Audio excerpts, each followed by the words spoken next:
My cheating ex stalked me for over 50 years, even showed up at my parents' door with a knife. I, 55M, met her, 55F, when we were both 8 years old.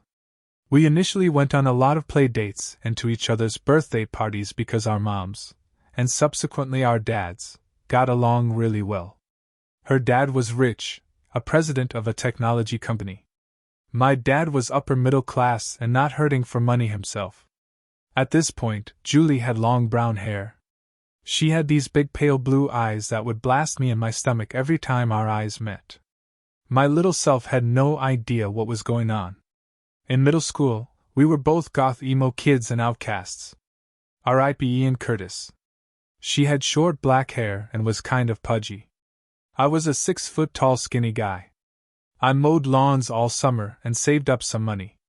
I bought her a ceramic unicorn when I asked her to go steady with me. I was sure she'd say yes, and she did. Around the end of 7th grade, she decided she wanted to change her style and told me that she was going to change her social circle. She made it clear that I would need to evolve with her or be left behind. So I changed too. By the end of our sophomore year in high school, she had a major glow-up. She was physically very fit from swimming. She had grown her hair long and dyed it blonde. I had a glow-up myself, orthodontics, lifting weights with the football team, and running track and field. I think I could have played football, but Julie thought that only idiots played football, and I didn't feel strongly about it either way. Julie had guys after her, but she was loyal, or so I thought. She was publicly loyal at least. I later learned that she was going to second base with guys from other schools at house parties, but this was in the future, and I was oblivious at the time. I had girls after me too, but Julie would run them off. She'd give them a subtle warning to begin with, and then she'd pretty much eviscerate them socially if they didn't back off. One girl got messed with so bad that she didn't come back to school. I still don't know the details of that. I didn't really want any of them because, quite frankly, Julie was way better looking, and she knew it. The first major trouble I had with her was at senior prom. I was coming out of the restroom and some girls came up to me saying, "I'm so sorry," and, "What are you going to do?" I asked them what they meant, and they told me Julie had slow danced with another guy, and kissed him on the dance floor. I confronted her about it, and she convinced me it was non-consensual. I started to go look for the guy to beat the piss out of him, but she pulled me back and told me that we were going to leave to go to a hotel. She had arranged a fancy hotel reservation, and she told me we were going to go all the way that night. We did. I can verify that she was a virgin when we did it, and so was I. We graduated and went to the same college. I majored in computer science, and she majored in art history. I would make fun of her for it. I won a lottery to get a sought-after dorm room. It was a little bigger than a normal dorm room, but what made it so sought after was that it had its own small private bathroom. Julie, of course, lived in a fancy condo very near campus. She insisted on buying brand new hardwood furniture for my room. She got me a fancy desk chair that was surplus from her dad's office, Herman Miller. Dang, I missed that chair. She had always bought clothes for me, even though I told her not to. I bought her little gifts too. 3rd year in college, I was studying in the library when I got a call from a friend telling me he was sorry that Julie and I had broken up and asked me if I wanted to come to a party, that there'd be girls there. I was like, whoa, what the F*** are you talking about? He told me he saw Julie with some guy at a party, making out heavily, second base, remember, and that she pulled him out of the party to her car. My friend asked Julie, "What about LP?" And she told him we were broken up. We hung up, and I took a chance and went to Julie's condo to get to the bottom of it all. I had a key. I went in, and loud music was playing.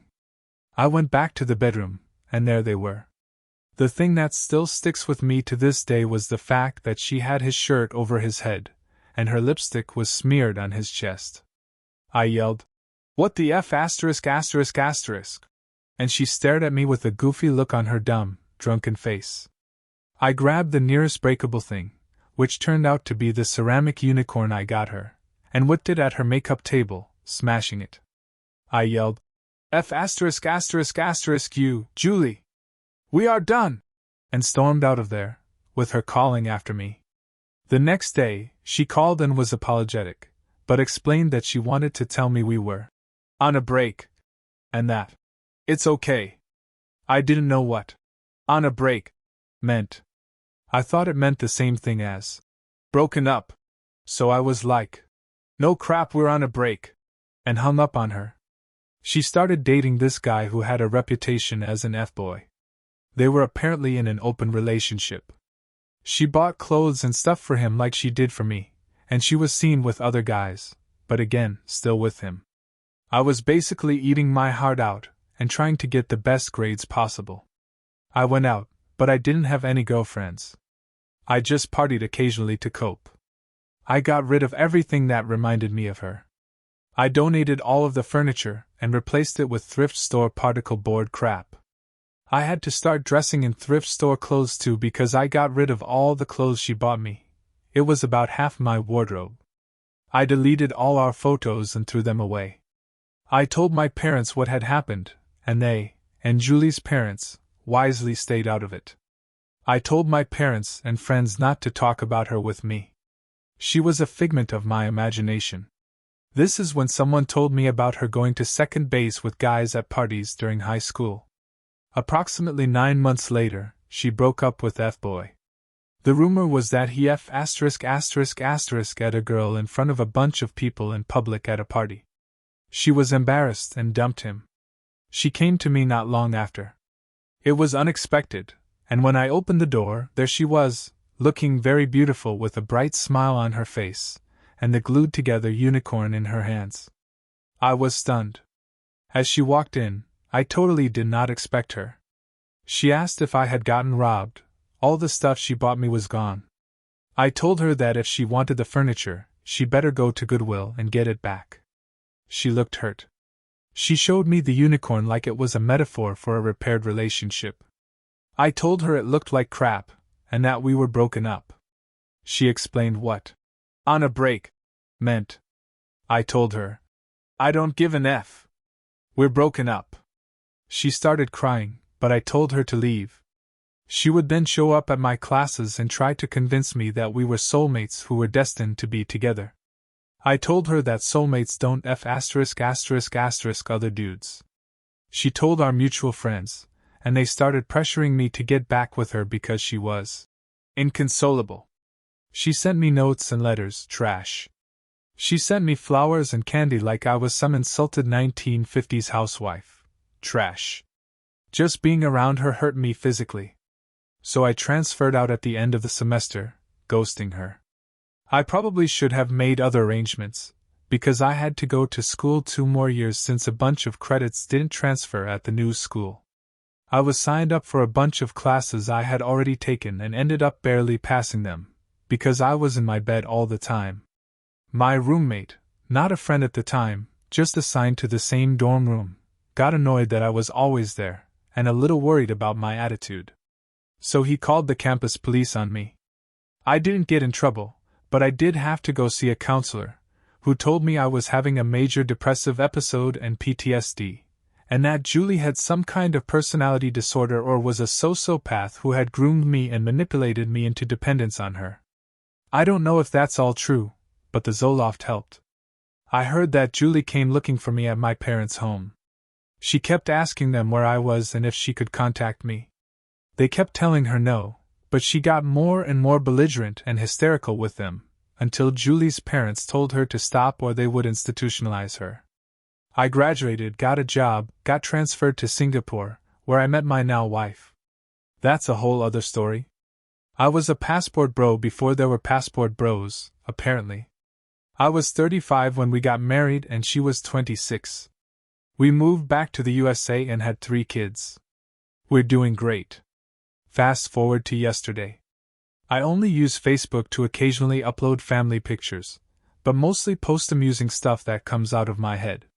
For example, I found an entire bowl of cereal in the sink today, so I guess we're Bezos rich now. I got a Facebook message from Julie. It had a photo of the unicorn. In it, she apologized for what she did and for hurting me, and that she will never get over me. I didn't write back. I would never insult my wife like that. I blocked Julie. But what surprised me was my reaction to it, blinding effing rage. I effing punched the wall, denting the sheetrock. I was so mad that tears came down my face. Gritting my teeth. Major headache. I swear, if Julie were there in front of me, I would have curb-stomped her into the death penalty. I'm not a violent guy. I really am not. I lied to my wife and told her I had to work late. I went on a long, vigorous walk downtown to get my mind off of it. I couldn't go home like this. Later, I was calm and feeling nothing. But my reaction puzzles me. Isn't the opposite of love indifference? I just don't understand how that happened. I guess the solution is more therapy. And more Zoloft. Let's see what the community thinks the solution should be. First up. Forget her. She was being manipulative and hurtful then, and she's still being manipulative now. Enjoy your happy life and don't let ghosts haunt you. Your story would make a great 80-second style coming-of-age movie script. OP replied. Ha, probably too cliché. Yeah. I just can't believe I reacted like that. I don't know why I reacted that way. I mean, right now I'm fine with it. I don't feel anything. Maybe I just needed to let off steam. But if she finds some other way to contact me, am I going to be like this again? That's my worry. That she'll show up at my door and I'll end up going to prison for murder. Someone else chimes in. You should tell the story to your wife and let her know how you feel. I guarantee that this will allow the indifference to kick in toward Julie, and will have a huge bonding effect with your wife. What a witch she is. Good luck, man. OP replies. I will tell her. I just don't want my wife to feel threatened or anything, because that will mean that my wife knows that another woman has gotten under my skin, but not in a good way. I said this elsewhere, but I'll call up and talk to someone. Another commenter adds. OP, it sounds like you've just been through a lot, and it's completely understandable that receiving a message from Julie after all these years stirred up strong emotions. I'm sorry for all you've been through. Julie is a huge part of your past. It's commendable that you blocked her and took some time to cool off. Sharing your feelings with your wife might be a good idea. Open communication is crucial in relationships, and letting your wife know how you reacted and why can strengthen your bond. It doesn't necessarily mean that another woman has gotten under your skin in a threatening way. It's more about addressing and processing past emotions. Julie sure did have some serious guts coming back, twice, and with that dreaded patched up, good-for-nothing unicorn. What do you think? Would you have had the same reaction? Would you tell your spouse about it? I talked to my wife about Julie. She was aware of Julie before we got married, but I had downplayed the effect the breakup had on me. I just told my wife that she cheated on me and I ended it, but not how much it broke me at the time. I showed her my Reddit post and told her about getting the Facebook message from Julie, and what I did. She was concerned and told me that she agreed with most of you, that I should go and talk with someone about it. I assured my wife that our 21 years together and 3 kids wasn't a practice run so I could get back together with Julie. She laughed. She knows I hate Julie. My wife mentioned something I should have thought of, that Julie probably emailed my Facebook email address. For clarity, I set up a free email address for Facebook notifications, and I never check it. In order to log on, I had to reset the password. I did. And there was an email from Julie. I decided to read it after downing a gin and tonic, and the crazy train derailed. First of all, keep in mind that the Julie I knew in high school was a beautiful, nice girl. But the Julie I discovered after catching her cheating with another guy was a lying liar who lies. After catching her, and subsequently learning that she was going to second base with other dudes behind my back all through high school, and hooking up with dudes behind my back in college, I came to the conclusion that I couldn't trust one word that oozed out of that dank hole in the middle of her dumb effing face. So I read her email with extreme skepticism. In her email, she said that after I abandoned her at the end of junior year, she was broken and lost, and that her world ended, and blah blah blah. Drama, drama, drama. Her soulmate had abandoned her.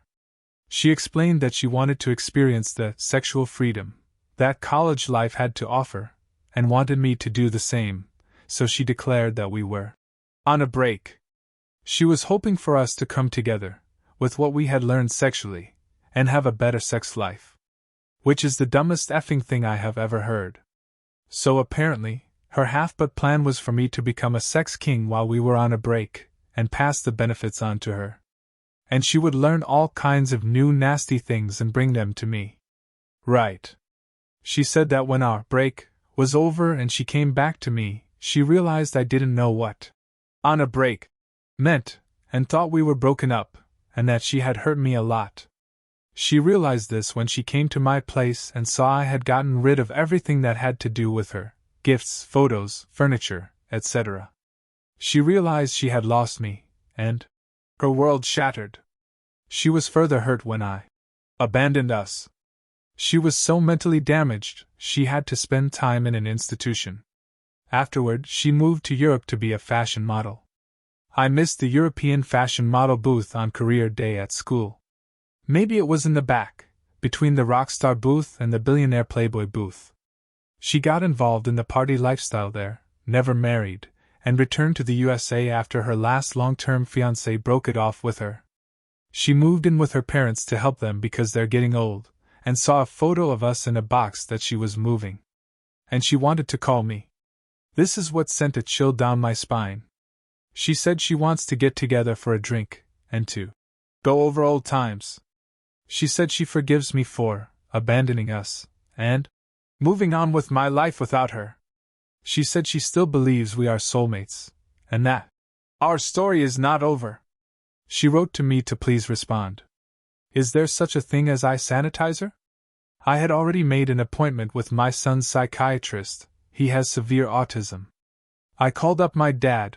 My mom died 8 months ago, and he's still mourning her. My older brother is also a widower, and they are living together now. My dad is 91, and he was married to my mom for 71 years, but knew her for 77. I mentioned Julie, and my dad perked up. I asked him about her. And the crazy train not only derailed, it flipped end over end and crashed into the middle of Crazy Town. My dad said he didn't tell me about this because I was so adamant at the time for them not to mention anything about Julie to me at all. After I ghosted her, Julie showed up at my dad's house multiple times, begging them to tell her where I was. Finally, she showed up and held a knife to her throat, threatening to off herself if they didn't tell her. My dad restrained her, and my mom called her parents to come pick her up. They later learned that she was put into a mental health facility. Our two families stopped communicating after that. So that part of her email was at least true. I talked with my psychiatrist, and she said that my anger outburst is indicative of PTSD, which I had been diagnosed with years before, just after I ghosted Julie. She said I had pretty thoroughly cut Julie out of my life, to the point where she only existed in my memories, and those had faded over time. So when she contacted me, it all came rushing back. And yes, I feel embarrassed and pathetic for my dumb experience being compared to a combat veteran. She said Julie probably has some kind of cluster B disorder, which, in her case at least, means she's the star of her own reality TV show, and we are all supporting players who better stick to her script, or else. I asked the psychiatrist if I should respond to Julie's email. She said no, that it would only add another page to the TV show's script in Julie's mind, which would encourage her to do more. She recommended therapy with a PTSD specialist, and gave me a referral. I made an appointment with them. I asked my wife, my dad, and my brother if I should respond to Julie's email. They all agreed with the psychiatrist. My brother said I should reply with just one word: unsubscribe. The problem is, I have a unique last name. If you Google my first, middle, and last name, you'll see there are only a handful of people in the USA with that exact name. I asked a friend who's a deputy sheriff, and he said, "You can't get a restraining order unless you're assaulted or threatened with harm." Julie could find where I live with very little effort. So I'm worried that if I don't at least email her and tell her to stay away, she'll track me down.